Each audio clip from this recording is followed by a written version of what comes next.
Poštovani gledaoci, dobrodošli u Granice Istoka. Ja sam Harun Karčić. U ovoj emisiji govorimo o Kurdima, problemima s kojima se suočavaju, idejama koje zastupaju i ciljevima za koje se zalažu. Analiziramo njihov položaj i međusobne odnose na Bliskom istoku. Nemaju svoju državu, međusobno su podijeljeni na klanove i plemena, govore različitim dijalektima. Političke i ideološke razlike su im još izraženije. Jedni su orijentisani islamski, drugi marksistički, treći zapadno. Razilaze se i kad je riječ o njihovoj budućnosti. Jedni žele samostalnost, drugi veću kulturnu autonomiju, a treći da ostanu u domicilnim državama. Različito gledaju i na globalne saveznike. Jednima odgovara Moskva, drugima Washington, trećima Ankara. Ko su Kurdi, kakvu budućnost žele, a kakva ih čeka? Pogledajmo uvodni prilog o historiji i kulturi kurdskog naroda. Kurdi su među najvećim etničkim grupama na svijetu bez vlastite države. Procjenjuje se da ih između 30 i 40 miliona naseljava područja Iraka, Irana, Sirije i Turske. Imaju i veoma važnu dijasporu u Evropi i SAD-u. Njihov jezik, kurdski, dijeli se na dva dijalekta, kurmandži i sorani. Većina Kurda su sunitski muslimani, iako među njima ima i šita i jezida. Dugo su marginalizovani i ugnjetavani i stoga već decenijama traže veća kulturološka prava i autonomiju. Mirovnim ugovorom iz Sevra 1920. godine predviđeno je formiranje nezavisne kurdske države, ali je ta ideja odbačena Lozanskim sporazumom 3 godine kasnije. Kurdski nacionalizam se pojavio nakon raspada Osmanskog carstva početkom 20. stoljeća. Dio Kurda se političkim sredstvima odlučio boriti za veća prava dok su drugi uzeli oružje u ruke. Destabilizacija Iraka nakon američke invazije, kao i rat u Siriji, došli su secionističkim Kurdima kao vjetar u leđa i omogućili im da postignu visok stepen političke autonomije. Među kurdskim pokretima za autonomiju ili nezavisnost dominirale su grupe marksističke orijentacije koje za postizanje ciljeva koriste nasilje. Ne samo da napadaju vladine snage sigurnosti u Turskoj, Iraku, Iranu i Siriji, već i Kurde neistomišljenike kao i sunitske Arape i Turkmene. Početkom 21. stoljeća Kurdi na sebe skreću pažnju međunarodne javnosti i pokazuju se kao snažan partner Washingtona tokom druge američke invazije na Irak 2003. godine, kao i u borbi protiv ISIL-a koja i dalje traje. Kurdi su širom Bliskog istoka podijeljeni i nemaju istu viziju o budućoj državi. Jedni žele marksističku, drugi demokratsku, treći islamsku, a četvrti samo veća kulturološka prava. Amina Gvozden, Al Jazeera. U Turskoj živi gotovo 15 miliona Kurda, pretežno na jugoistoku zemlje. Politički su podijeljeni. Jedni podržavaju vladajuću AK partiju, drugi islamsku kurdsku stranku Hudapar, treći ljevičarsku stranku HDP, a četvrti marksističku oružanu grupu PKK. Tu grupu Turska, NATO i Evropska unija smatraju terorističkom organizacijom. U Iraku živi blizu 6 miliona Kurda, pretežno na sjeveru i sjeveroistoku zemlje. Taj dio Iraka je pod upravom kurdske regionalne vlade. Tu dominira klan porodice Barzani, koja ima odlične odnose sa Turskom i Amerikom. A na sjeveroistoku Iraka vlada Patriotska unija Kurdistana porodice Džalala Talabanija, koja uživa podršku Irana. Barzanijeva vlada je u lošim odnosima sa marksističkim kurdskim grupama u Turskoj, Siriji i Iranu. A u susjednom Iranu živi otprilike 8 miliona Kurda. Naseljavaju pretežno sjeverozapadne dijelove zemlje. Iranski Kurdi su sunijski muslimani i zato ih šiitske vlasti dodatno diskriminišu. U Iranu djeluje više marksističkih kurdskih grupa, poput Demokratske partije Iranskog Kurdistana i Stranke za slobodan život u Kurdistanu ogranka PKK. U Siriji je prije rata bilo gotovo 2 miliona Kurda. Pretežno žive na sjeveru zemlje u poluautonomnim enklavama Kamišli, Kobani i Afrin. Najdominantnija politička grupa zove se Stranka Demokratske unije. Oni su ogranak grupe PKK i zato ih turska vojska redovno bombarduje. Istovremeno, Washington i Moskva ih podržavaju.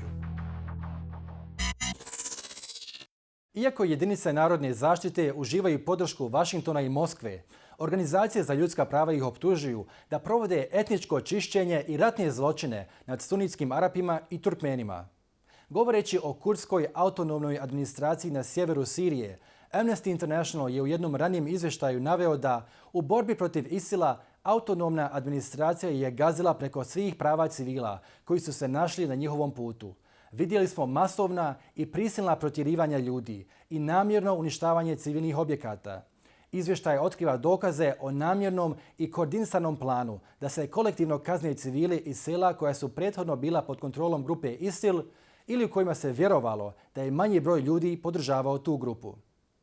Sada ćemo više razgovarati o jedinicama narodne zaštite koje djeluju na sjeveru Sirije. U Istanbulu je Adam McConnel, profesor historije na Univerzitetu Sabanci. Adam, welcome to our program. Now, the Trump administration has decided to arm the People's Protection Units, the YPG, which is fighting against ISIL in Syria. So now we have the US arming a self-declared group, a branch of the PKK, which is on the State Department's list of terrorist organizations. Is that almost like the US arming al-Nusra to fight against ISIL? Hello, Han. First of all, thank you for asking me to provide comments for the show. Yes, I think that comparison is a good comparison, but the comparison that comes up even more often is the United States arming the Taliban against the Soviet Union during the 1980s. Of course, the reason that comparison comes up is because of what the long-term results were. And of course, many commentators are warning about similar long-term consequences of arming the YPG and the PYD in order to use them against ISIL. Mm-hmm. Now, how was the YPG in Syria able to pull both Moscow and Washington onto its side? I mean, these two countries have very opposing views when it comes to Syria. Well, opposing interests have pulled Moscow and Washington together to the PYD, YPG. I'll use both of the acronyms for the group because they're actually a part of the same group. So for Russia, this is a continuing opportunity to enhance its presence in Syria and the region at the expense of the United States and its allies. In Eastern Europe, in the Balkans, and the Eastern Mediterranean, President Putin is concerned about NATO encroachment on the areas that Russia is traditionally seen as its security core. In military terms, Russia now has a southern front on Turkey, a NATO member, and cooperation with Damascus, Tehran, and the YPG-PYD all offer tactical advantages in Russia's ongoing effort to roll back NATO and US influence in this region. The US, on the other hand, is focused on Daesh. We generally refer to ISIS or ISIL as Daesh in Turkey, so I'll use Daesh. But the United States policy, frankly, is confused and has been confused since 2012, when President Obama refused to establish a no-fly zone in northern Syria. The YPG-PYD, they offer Russia even more influence and leverage among the various forces battling Syria. But for the United States, the YPG-PYD are simply a short-term ally to be used against Daesh. There's not a long-term thought process in this. In other words, for the United States, the PYD and YPG appear as a quick and easy means to the desired result, which is the defeat of Daesh. Many casual observers probably think of the PYD and YPG as opposition, but that group is an organic part of the PKK, as you mentioned, and has often cooperated with Damascus in the past when it suited its interests. And cooperation between al-Assad family and their regime in Damascus and the PKK actually goes back more than 2 decades, back to the 1990s. Right, so would you say that Ankara's frustration with the US is somewhat justified? I would say, actually, I haven't been able to understand the United States administration's reasoning on this issue over the past 3 years since Washington first began supplying weapons to the PYD, YPG in October of 2014, if you remember the Rojava situation. Mm-hmm. This policy was initiated by the Obama administration, and officials who served in the Obama administration and who were responsible for that policy are still trying to retroactively justify their choices. Now, Adam, the PKK has been fighting the Turkish state for nearly 4 decades. From your perspective, is Turkey then left with the only option of using its military might to defeat the PKK? Why was the PKK not willing to forego political violence? Well, let's describe the situation like this. The violent conflict between the PKK and the Turkish state goes back several decades. It goes back to 1984. Since 2008, however, something important has been happening in Turkish politics. And this is that for the first time, Turkish state institutions are being subjected to the slow assertion of democratically elected civilian political authority. And this is something which had never previously been possible. The explanation for this goes back to the early period of the Turkish Republic, when state institutions, when the Republic was founded and its state institutions were formed, those institutions were not actually democratic. Democratic elections didn't even happen in Turkey until the 1950s, but the Turkish military retained influence over state institutions until this century, actually. So in other words, because Turkish state institutions are being democratized, it means that Turkish politics in general has been open to all actors in Turkish society, regardless of religion, ethnicity, or identity. This means that even Kurds are now able to pursue their political aims openly in the Turkish political system, as long as they don't resort to violence. No modern state accepts the use of political violence, of course, and every state reserves the monopoly of violence to itself. So for several years, previous to July of 2015, a ceasefire had been in force between the PKK and the Turkish state. And in essence, this ceasefire was an opportunity for the PKK and its political wing, the HDP, to display their intentions, to show everyone that they were committed to peaceful democratic politics, that they would abandon political violence, and that they would become participants in the Turkish political system. But during the ceasefire itself, even, their choice was to establish an armed urban militia known from their initials, the YDGH, which means the Patriotic Revolutionary Youth Movement. And then they unilaterally initiated violence in July of 2015. And all of this showed what their intentions were. And this is how we understand their intentions today. There have been numerous pro-PKK rallies in major European cities. Now, this clearly angers Ankara. My question to you is, why do you think the European Union is tolerating a group that the EU Parliament has declared terrorist? I think it stems partly from what I just explained. The vast majority of Europeans, including the top political leadership, have not really understood that Turkish politics have changed fundamentally in the past 10 years. Because Turkish state institutions are slowly becoming more transparent, more democratically accountable, because the oppressive policies that used to be utilized by the Turkish states towards Turkish Kurdish citizens have been ended, the last excuse for seeing the PKK's violence as legitimate or seeing the PKK as some sort of legitimate resistance group has evaporated. It's no longer an argument that can be defended. So the PKK's presence and ability to operate in a number of European states is not something new. It goes back decades as well. But what is new is that Kurds, as well as all Turkish citizens of any ethnicity or religious identity, can now participate in Turkish politics as fully equal citizens. Europeans still seem to operate with the assumption that Turkish state institutions still, are as they used to be 20, 30 years ago, still carry out various oppressive policies towards Turkish Kurdish citizens or the other minorities in Turkish society, but this isn't true anymore. And so the Europeans are mistaken and need to comprehend the new political reality in Turkey as soon as possible. Turkey is a democracy, and Turkish people proved their love for democracy. They gave up their lives for democracy last July. Right. Adam, thank you so much for your time. Thank you for having me. Poštovani gledalci, bio je to Adam McConnel, historičar sa Univerziteta Sabanci u Istanbulu.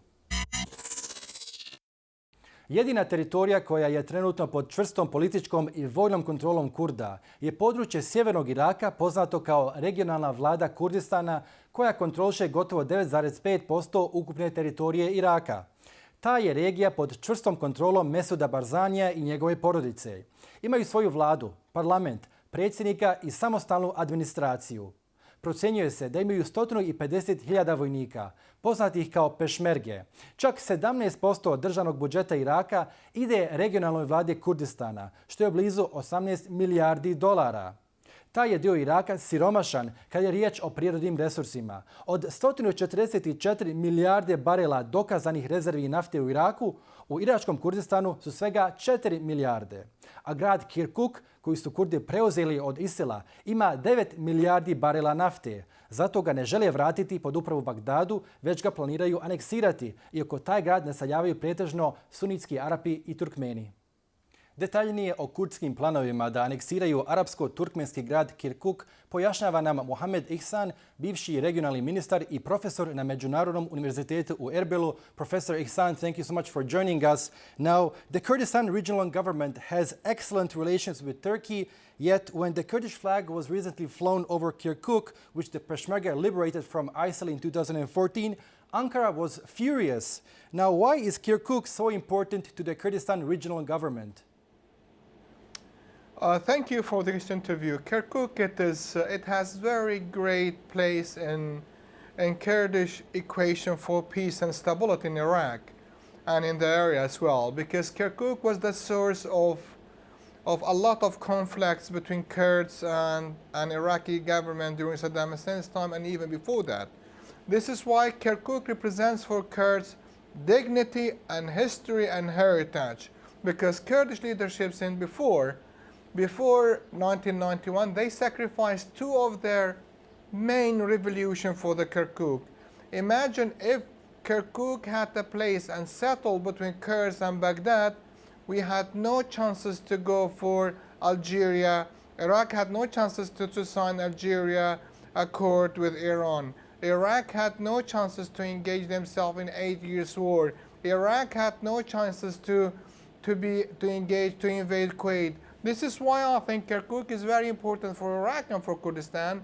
And I was in charge of that piece, and there was that issue. There was a mechanism, constitutional mechanism, to sort out that issue. But unfortunately, even then, current Iraqi government, they didn't manage to implement Article 140, which was the mechanism how to sort out Kirkuk and other disputed issues.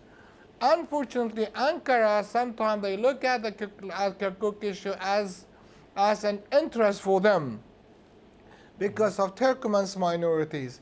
Our approach in Kurdistan as minorities and other nationalities living in Kurdistan, we live together and we look at all of us as Kurdistanis. That issue provoked Ankara, which Kurdistan's flag was there. I think it was an excuse. And the Kurdish flag, it's in Kirkuk, it's lifted over Kirkuk city since 2003. And we consider the city as Kurdistanis, and we even, Kurds, they want to go ahead to implement Article 140 of the Constitution as a peaceful means to sort out this issue with Baghdad.